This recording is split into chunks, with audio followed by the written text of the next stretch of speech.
सद्गुरुदेव भगवान की जय हो। श्रीमद् भगवत गीता 13वां अध्याय। ओम श्री परमात्मा नमः। उसके उपरांत श्री कृष्ण भगवान फिर बोले, हे अर्जुन, यह शरीर क्षेत्र है, ऐसा कहा जाता है, और इसको जो जानता है उसको क्षेत्रज्ञ, ऐसा उनके तत्व को जानने वाले ज्ञानीजन कहते हैं। और हे अर्जुन, तू सब क्षेत्रों में क्षेत्रज्ञ अर्थात जीवात्मा भी मेरे को ही जान।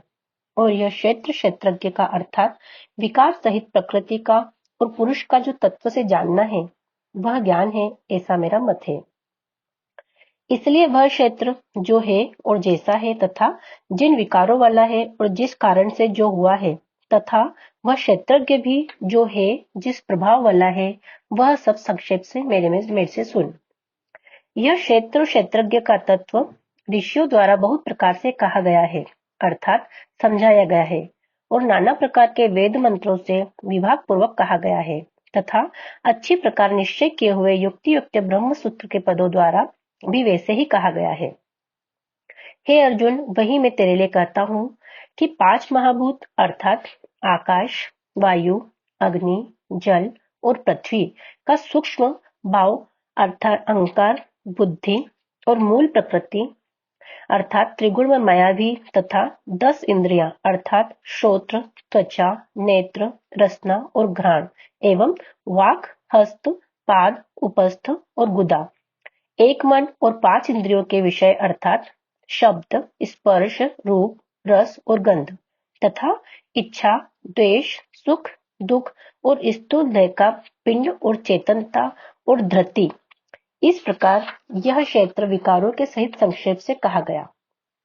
हे अर्जुन, श्रेष्ठता के अभिमान का अभाव, दंभ आचरण का अभाव, प्राणी मात्र को किसी प्रकार भी न सताना और क्षमा भाव तथा मन वाणी की सरलता, श्रद्धा भक्ति सहित गुरु की सेवा, बाहर भीतर की शुद्धि, अंतःकरण की स्थिरता, मन और इंद्रियों सहित शरीर का निग्रह, इस लोक और परलोक के संपूर्ण भोगों में आसक्ति का अभाव और अहंकार का भी अभाव एवं जन्म, मृत्यु, जरा और रोग आदि में दुख दोषों का बारंबार विचार करना, पुत्र, स्त्री, घर और धन आदि में आसक्ति का अभाव और ममता का न होना तथा प्रिय और अप्रिय की प्राप्ति में सदा ही चित्त का सम रहना अर्थात मन के अनुकूल तथा प्रतिकूल के प्राप्त होने पर हर्ष, शोक आदि विकारों का न होना। मुझ परमेश्वर में एक ही भाव से स्थिति रूप ध्यान योग के द्वारा अव्यभिचारिणी भक्ति तथा एकांत और शुद्ध देश में रहने का स्वभाव और विषय आसक्त मनुष्य के समुदाय में प्रेम का न होना तथा अध्यात्म ज्ञान में नित्य स्थिति और तत्व ज्ञान के अर्थ रूप परमात्मा को सर्वत्र देखना, यह सब तो ज्ञान है, और जो इससे विपरीत है वह अज्ञान है, ऐसे कहा है। हे अर्जुन, जो जानने के योग्य है तथा जिसको जानकर मनुष्य परम आनंद को प्राप्त होता है, उसको अच्छी प्रकार कहूंगा। वह आदि रहित पर ब्रह्म अकथनीय होने से न सत कहा जाता है और न असत ही कहा जाता है, परंतु वह सब ओर से हाथ पैर वाला एवं सब ओर से नेत्र, सिर और मुख वाला तथा सब ओर से श्रोत्र वाला है, क्योंकि वह संसार में सबको व्याप्त करके स्थित है और संपूर्ण इंद्रियों के विषयों को जानने वाले, परंतु वास्तव में सब इंद्रियों से रहित है तथा आसक्ति रहित और गुणों से अतीत हुआ भी अपनी योग माया से सबको धारण पोषण करने वाला और गुणों को भोगने वाला है तथा वह परमात्मा चराचर सब भूतों के बाहर भीतर परिपूर्ण है और चर अचर रूप भी वही है, और वह सूक्ष्म होने से अविज्ञेय है तथा अति समीप में और दूर में भी वही स्थित है, और वह विभाग रहित एक रूप से आकाश के सदृश परिपूर्ण हुआ भी चराचर संपूर्ण भूतों में पृथक पृथक के सदृश स्थित प्रतीत होता है तथा वह जानने योग्य परमात्मा विष्णु रूप से भूतों को धारण पोषण करने वाला और रुद्र रूप से संहार करने वाला तथा ब्रह्मा रूप से सबका उत्पन्न करने वाला है। वह ब्रह्म ज्योतियों का भी ज्योति एवं माया से अति परे कहा जाता है तथा वह परमात्मा बोध स्वरूप और जानने के योग्य है एवं तत्व ज्ञान से प्राप्त होने वाला और सबके हृदय में स्थित है। हे अर्जुन, इस प्रकार क्षेत्र तथा ज्ञान और जानने योग्य परमात्मा का स्वरूप संक्षेप से कहा गया। इसको तत्व से जानकर मेरा भक्त मेरे स्वरूप को प्राप्त होता है। हे अर्जुन, प्रकृति अर्थात त्रिगुणमय मेरी माया और जीवात्मा अर्थात क्षेत्रज्ञ इन दोनों को ही तू अनादि जान और राग द्वेष आदि विकारों को तथा त्रिगुणात्मक संपूर्ण पदार्थों को भी प्रकृति से ही उत्पन्न हुए जान, क्योंकि कार्य और करण के उत्पन्न होने में हेतु प्रकृति कही जाती है और जीवात्मा सुख दुखों के भोक्तापन में अर्थात भोगने में हेतु कहा जाता है।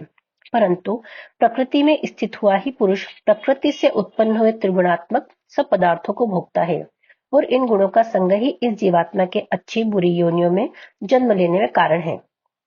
वास्तव में तो यह पुरुष इस देह में स्थित हुआ भी पर अर्थात त्रिगुणमय माया से सर्वथा अतीत ही है। केवल साक्षी होने से उपद्रष्टा और यथार्थ सम्मति देने वाला होने से अनुमंता एवं सबको धारण करने वाला होने से भर्ता, जीव रूप से भोक्ता तथा ब्रह्म आदिकों का भी स्वामी होने से महेश्वर और शुद्ध सच्चिदानंदघन होने से परमात्मा ऐसा कहा गया है। इस प्रकार पुरुष को और गुणों के सहित प्रकृति को जो मनुष्य तत्व से जानता है वह सब प्रकार से बरतता हुआ भी फिर नहीं जन्मता है अर्थात पुनर्जन्म को नहीं प्राप्त होता है। हे अर्जुन, उस परम पुरुष परमात्मा को कितने ही मनुष्य तो शुद्ध हुई सूक्ष्म बुद्धि से ध्यान के द्वारा हृदय में देखते हैं तथा अन्य कितने ही ज्ञान योग के द्वारा देखते हैं और अपर कितने ही निष्काम कर्मयोग के द्वारा देखते हैं, परंतु इनसे दूसरे अर्थात जो मंद बुद्धि वाले पुरुष हैं वे स्वयं इस प्रकार न जानते हुए दूसरों से अर्थात तत्व के जानने वाले पुरुषों से सुनकर ही उपासना करते हैं, अर्थात उन पुरुषों के कहने के अनुसार ही श्रद्धा सहित तत्पर हुए साधन करते हैं और वे सुनने के परायण हुए पुरुष भी मृत्यु रूप संसार सागर को निसंदेह तर जाते हैं। हे अर्जुन, यावन मात्र जो कुछ भी स्थावर जंगम वस्तु उत्पन्न होती है उस संपूर्ण को तू क्षेत्र और क्षेत्रज्ञ संयोग से ही उत्पन्न हुई जान, अर्थात प्रकृति और पुरुष के परस्पर संबंध से ही संपूर्ण जगत की स्थिति है। वास्तव में तो संपूर्ण जगत नाशवान और क्षणभंगुर होने से अनित्य है। इस प्रकार जानकर जो पुरुष नष्ट होते हुए सब चराचर भूतों में नाश रहित परमेश्वर को समभाव से स्थित देखता है वही देखता है, क्योंकि वह पुरुष सब में समभाव से स्थित हुए परमेश्वर को समान देखता हुआ अपने द्वारा आपको नष्ट नहीं करता है, अर्थात शरीर का नाश होने से अपने आत्मा का नाश नहीं मानता है, इससे वह परम गति को प्राप्त होता है। और जो पुरुष संपूर्ण कर्मों को सब प्रकार से प्रकृति से ही किए हुए देखता है, अर्थात इस बात को तत्व से समझ लेता है कि प्रकृति से उत्पन्न हुए संपूर्ण गुण ही गुणों से में बरतते हैं तथा आत्मा को अकर्ता देखता है वही देखता है। और जो पुरुष जिस काल में भूतों के न्यारे न्यारे भाव को एक परमात्मा के संकल्प के आधार में स्थित देखता है तथा उस परमात्मा के संकल्प से ही संपूर्ण भूतों का विस्तार देखता है, उस काल में सच्चिदानंद घन ब्रह्म को प्राप्त होता है। हे अर्जुन, अनादि होने से और गुणातीत होने से यह अविनाशी परमात्मा शरीर में स्थित हुआ भी वास्तव में न करता है और न लिपायमान होता है। जिस प्रकार सर्वत्र व्याप्त हुआ भी आकाश सूक्ष्म होने के कारण लिपायमान नहीं होता है, वैसे ही सर्वत्र देह में स्थित हुआ भी आत्मा गुणातीत होने के कारण देह के गुणों से लिपायमान नहीं होता। हे अर्जुन, जिस प्रकार एक ही सूर्य इस संपूर्ण ब्रह्मांड को प्रकाशित करता है उसी प्रकार एक ही आत्मा संपूर्ण क्षेत्र को प्रकाशित करता है, अर्थात नित्य बोध स्वरूप एक आत्मा की ही सत्ता से संपूर्ण जड़ वगैरह प्रकाशित होता है। इस प्रकार क्षेत्र और क्षेत्रज्ञ के भेदों को तथा विकार सहित प्रकृति से छूटने के उपाय को जो पुरुष ज्ञान नेत्रों द्वारा तत्व से जानते हैं वे महात्मा जन परब्रह्म परमात्मा को प्राप्त होते हैं।